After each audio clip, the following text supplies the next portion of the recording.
At all times, tracks, trail and highways served humanity as keys to evolution. Empires and civilizations disappeared, centuries-old dust swept capitals and cities, but roads kept on breathing life back into them. Do we really understand how roads revitalized areas hundreds of years ago and how they affect people's destinies today? We go on the Treasures of the Nation expedition to reveal facts about life at the crossroads of antiquity. Modern motorways are very much new, but if a trail is left, it will surely be found even thousands of years later. What do the Kazakhs have to do with the Manas epic? Was Manas a real or a mythical character? How a 3-year-old boy can learn 500,000 lines of an epic.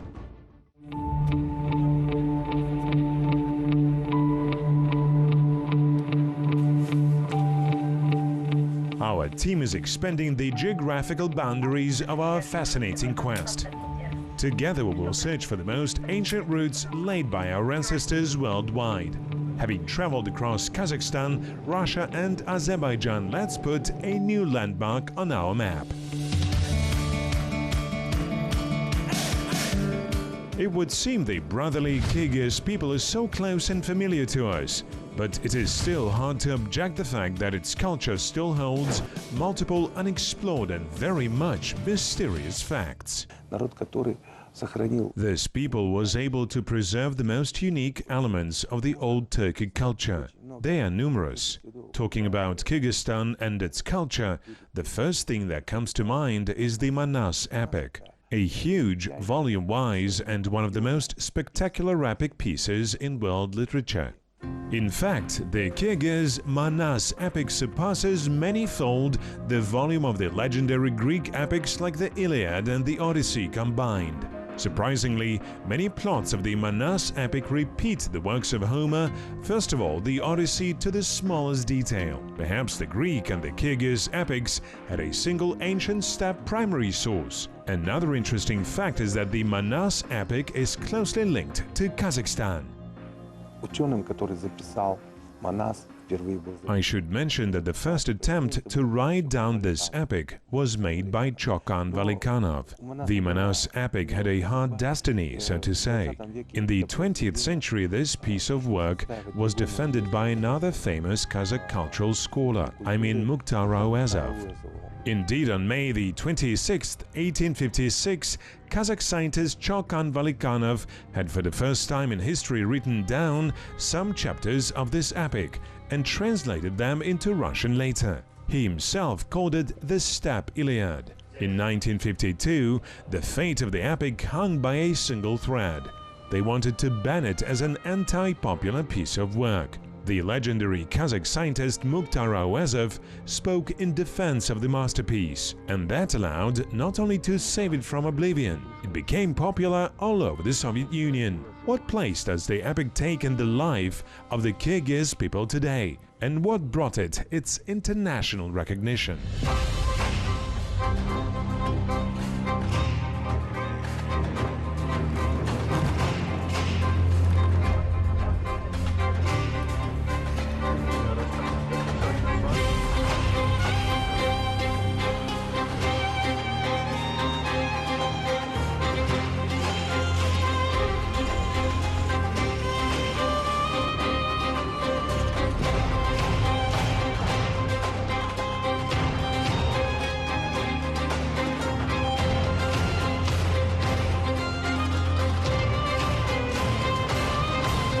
We are in Bishkek. More than 4,000 to 5,000 years ago, here there were already settlements of primitive people.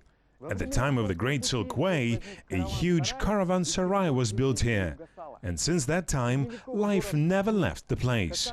The medieval city of Joly, the Kokand fortress of Pishpek, the Soviet-time city of Frunze, and now Bishkek, the capital of independent Kyrgyzstan.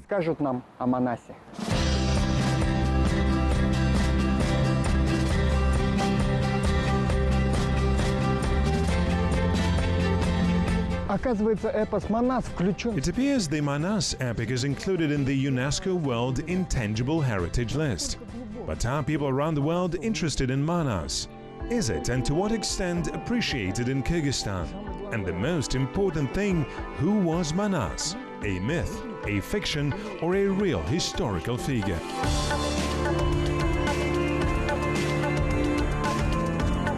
Timimbek Baykir. We know that the Kyrgyz Manas epic was included in the UNESCO World Intangible Heritage List. Could you tell us, please, how come and by what merit? Firstly, it's the largest epic in the world by size. Secondly, it's very extensive as to its temporary plot. It covers a long period of history. Do you think Manas was a real person, a real historical figure, or a myth, a legend, a fairy tale, so to say, to build up popular spirit? I have spent a lot of time collecting materials on practically all real actions, geographic locations, military operations, etc. described in it.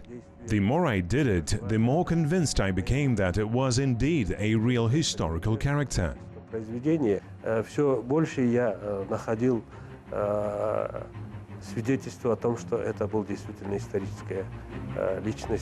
The first riddle of Manas is whether he existed in reality and what period of history the epic covers. Some scientists allege its connection with the actual events of the 9th century. Others claim that the plot of the legend is close to the situation in the 16th to 18th centuries. In any case, all Manas's researchers note that the timeline of the epic is not mythical and reflects a series of actual real-life events. At the time of my visit to Liaoning, the city of Liaoyang, located in Liaoning province in the far east of China, in a museum, I found a couple of paintings done by an 8th century artist.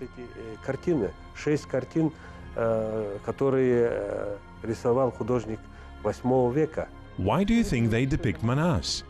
A Manaschi or Manas epic singer that I knew had never seen those drawings, but described the same events.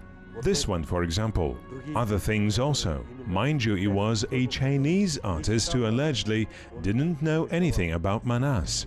It turned out that many Chinese scientists seriously studied the Manas epic and claimed that Manas Batyr really existed. The Chinese scientists Zhang Yunkai and Bai Doming write about this. Do you understand? Shan Shijing, a Chinese scholar and professor, also claims that Manas is a historical figure. Not some mythical protagonist, but a real person. Besides the Chinese researchers, European scientists also investigated Manas.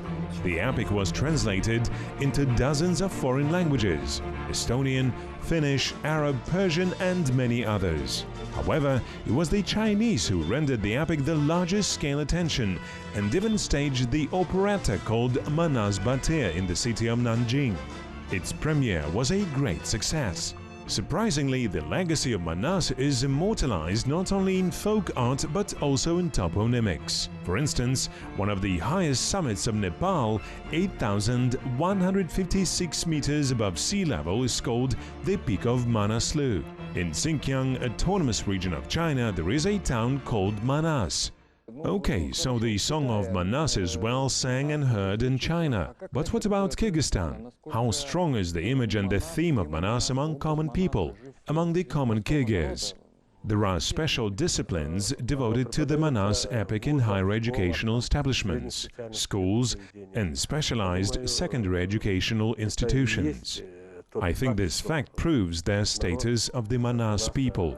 Manas is present in the everyday life of the Kyrgyz and still inspires a lot of people.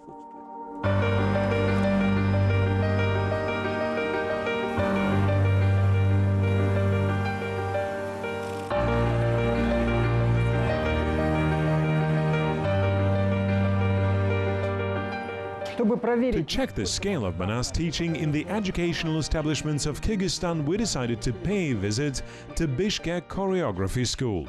Let's have a look at how they honor Manas here.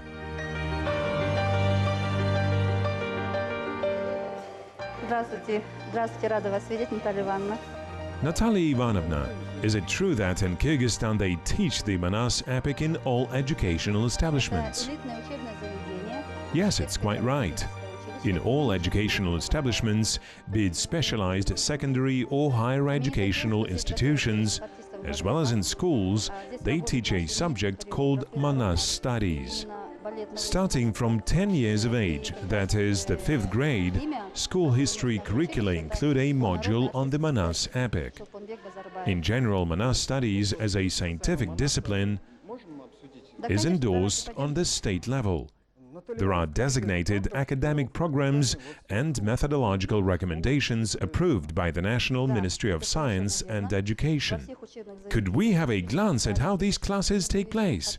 Of course. Today we have a Manas lesson in the 5th grade, and we can show you how our future elite, so to say, declaims the Manas epic. Where do these classes take place? Right here in this classroom.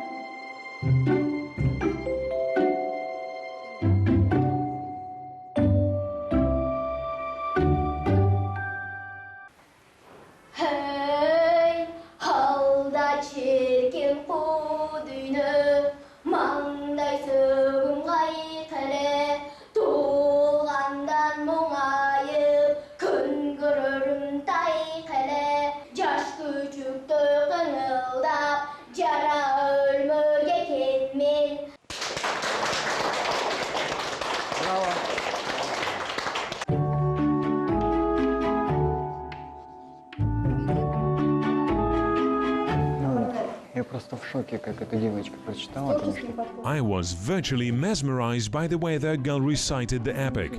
It was incredible. The way it echoes in the young souls, these small human beings, is just amazing. I could really feel its force and power.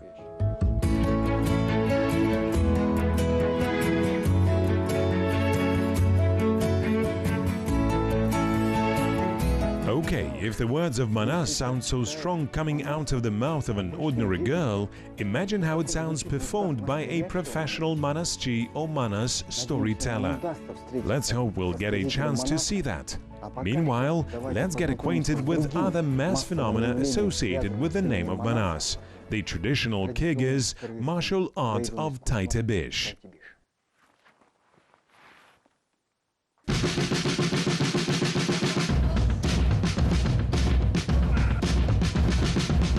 Jibek, could you tell us what are the differences between Taitebish and other types of single combats?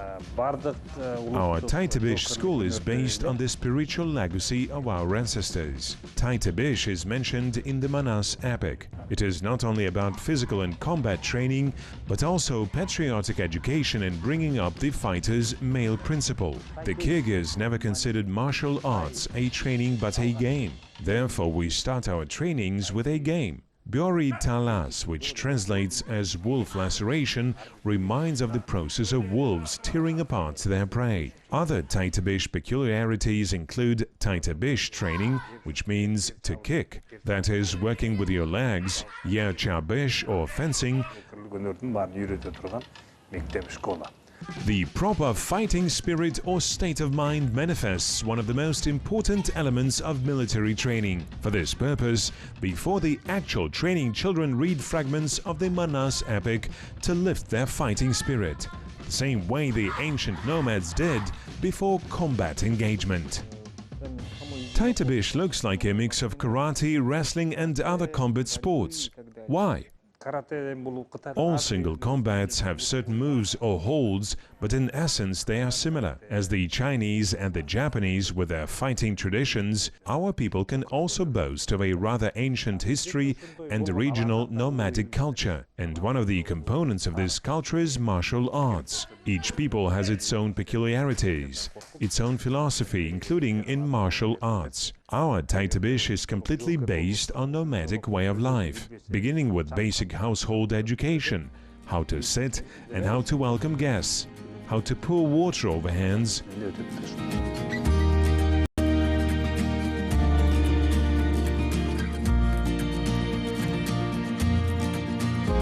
On the internet, we found some very interesting works by Tana Sabugu, an artist depicting characters from the Manas epic and certain Manas jumps. What are they? Let's find out firsthand.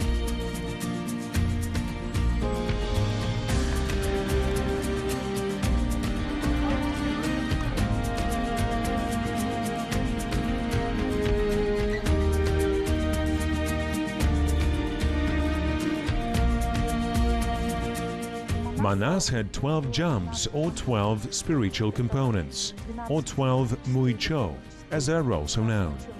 Here I have depicted them in my sculptures. And what do they mean? What was their purpose? Well, it is necessary to put these 12 parts together in order to see Manas. And what will happen if a person sees Manas? Well, this is, of course, figuratively speaking, to see Manas. It means to accept Manas's world, Manas's universe. We saw it in your works that these jumps apparently belong to different nations or different peoples. What about that? How is it that Manas's jumps belong to different nations or tribes? Yes, you're right. Prior to his birth, the jumps were opened to Manas by God. The 12 jumps or 12 gifts. Before departing, he left corresponding traces or marks in different geographic areas inhabited by the brotherly nomadic peoples in Mongolia, Altai and Kazakhstan.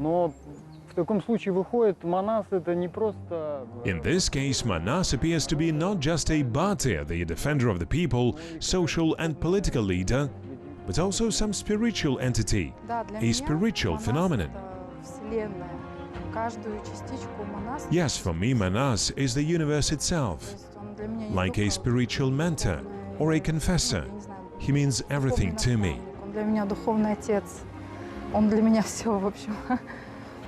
Maybe Manas-chi could tell us more about that. Yes, this is your best chance.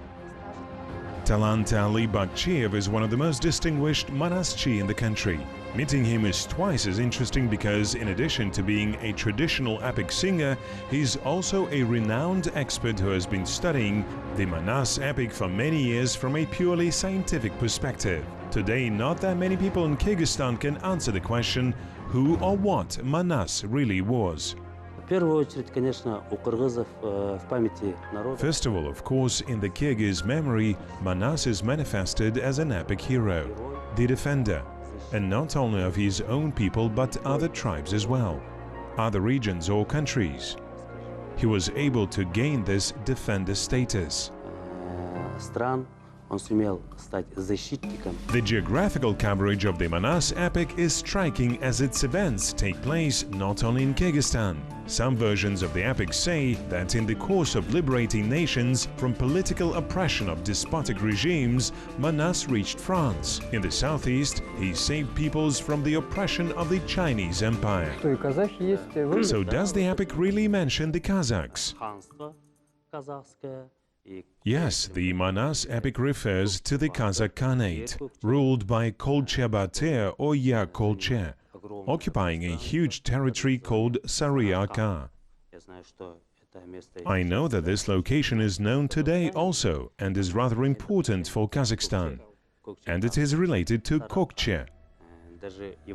Kokche Tao? Exactly. Even his military team made of 40 soldiers and heroes represented different regions and tribes. There were the Kalmyks, the Oirot, and even the Chinese. So this makes Manas some kind of international phenomenon. Yes, we need to fully comprehend this fact and talk about it not only in our narrow community but openly and on a much larger scale. Manas was a true carrier of internationalism, consent and unity among the peoples.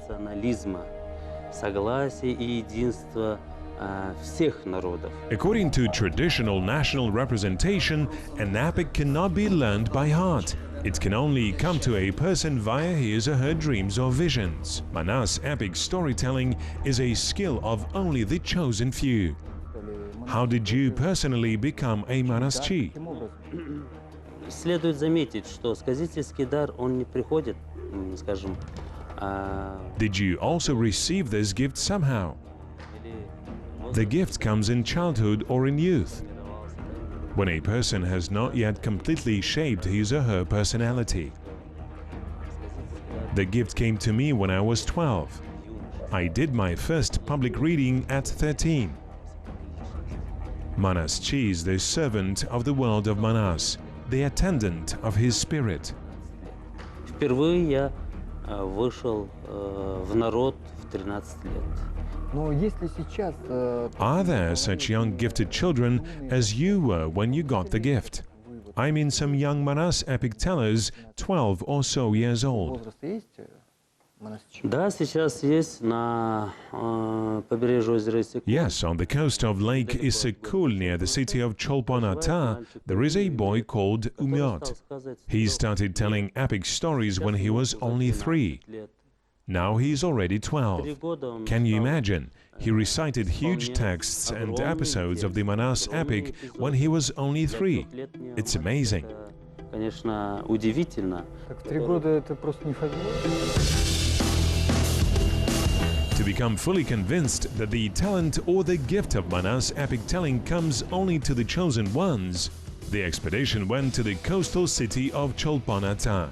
We were simply obliged to see the amazing prodigy boy with our own eyes. An ordinary country house of an ordinary Kyrgyz family. An ordinary village boy is looking after family cattle, welcomes the guests, and treats us to some tea. It all seems ordinary only until the moment the boy starts reciting the Manas epic.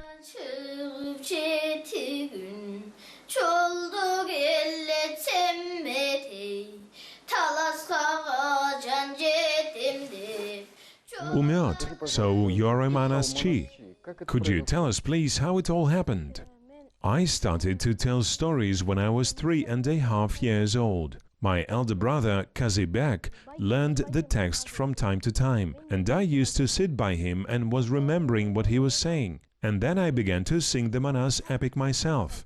Our parents were really surprised when they saw it. And then, based on the advice of our school principal, I read the epic during the Nowruz celebration in front of the audience.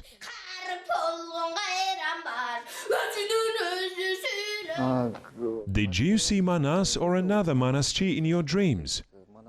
Did something like this happen?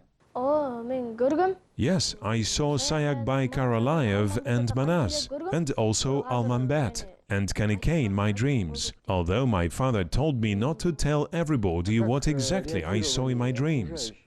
And what was the reaction of the people around? They reacted well.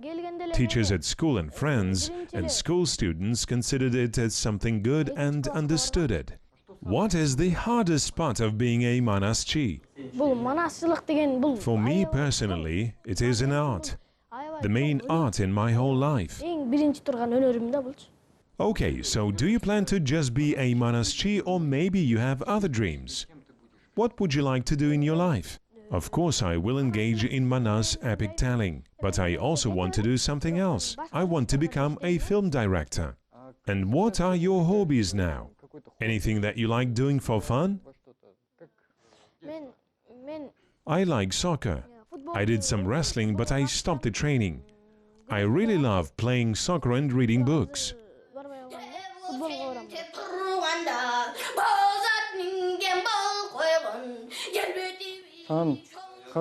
I would like to thank you very much on behalf of the Kazakh people. This is a gift for you from all of us. This is the Kazakh Aty. Do you know what this is? Yes, I know. I was there once. Thank you.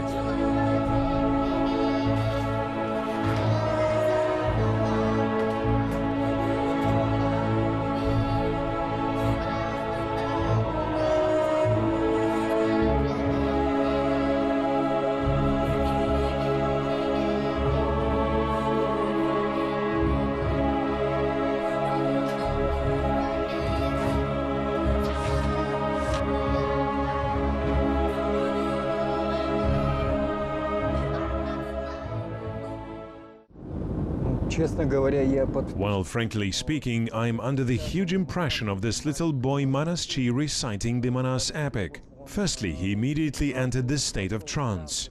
You could tell it as he closed his eyes, but you could still see the whites of the eyes through the narrow cracks between the eyelids. His eyes rolled up, and he was no longer perceiving what was happening around him. When we finished shooting him and asked to stop, he continued to sing the epic, and we honestly got a little scared, because he was not reacting. He just went on and on. He stopped only when he finished a specific fragment. He stopped on his own, leaned back, relaxed, took off his hat, and you could see that he was covered in sweat and his eyes were red. Honestly, we don't have any explanation for what we saw. It was clear he was not reading from his memory. Глаза у него были красные.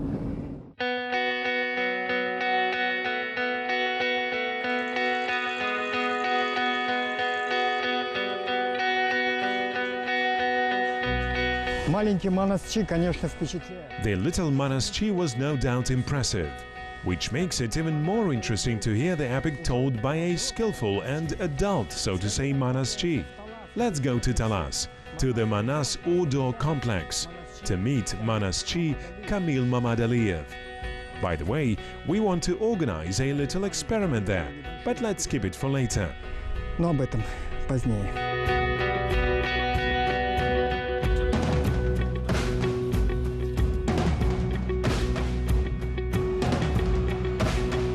По дороге из Бишкека. The name of Tor Ashu mountain pass means Camel's Pass. Its height is 3,200 meters. Coming from the sunny spring Bishkek, we suddenly found ourselves in the winter kingdom. For thousands of years, camel caravans passed through the Camel's Pass. Perhaps Manas used exactly the same way to get to Altai from Talas, the location of Manas Ordo. Manas Ordo, or the Manas's Quarters, is the national historical and cultural complex devoted to Manas, as is apparent from its name. Another mystery is related to Manas or his mausoleum, Kumbez Manas to be exact.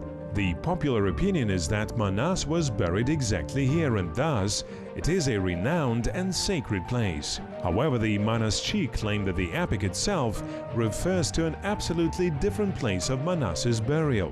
This very Kumbez was built by Kanike, Manas's spouse, when he died 60 years of age. The archaeological research and excavation showed that a woman was buried here, and a little deeper, directly under her grave, they discovered another burial belonging to a man. According to scientists, the man died exactly at the age of 60. In this place, sacred for the Kyrgyz, the expedition at last met monastырь Kamil Mammadaliyev. It was decided to perform the experiment that we talked about earlier here.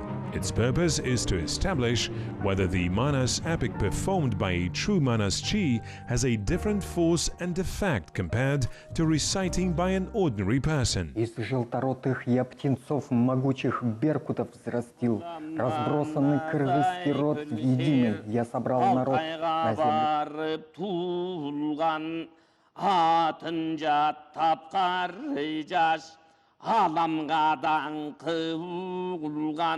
Я счастлив, перед смертью рад, что за кыргызский свой народ, за честь и родину свою, за жизнь, не дрогнув. Жоғылып кетер қырғыздың түннөгіннен жаралған, нағыз қырғыз жұртыңдың жүрегінен жаралған, айланайын қырғыз жұрт, ушың ерте кендің ойдойды, қабылан айтқан кеп болса, төтің ала төгөздей барралы. Manas is merely inconceivable. Would you agree with me? Most likely, it is the Bible of the mountains and steppes. I'm saying so because all precepts of Christianity or Islam are perfectly described and explained here, like the logic of human existence itself. What does God call for? What we should do to preserve our humanity and personality? Moral integrity, purity, patriotism, love to people, to the earth. Manas Ordo. Manas Ordo, the most epic place in Kyrgyzstan. Constructed in 1995, it became the symbol of unity of the Kyrgyz people. Who knows, perhaps in the future it will become the symbol of unity of the whole great steppe. As Manas bequeathed.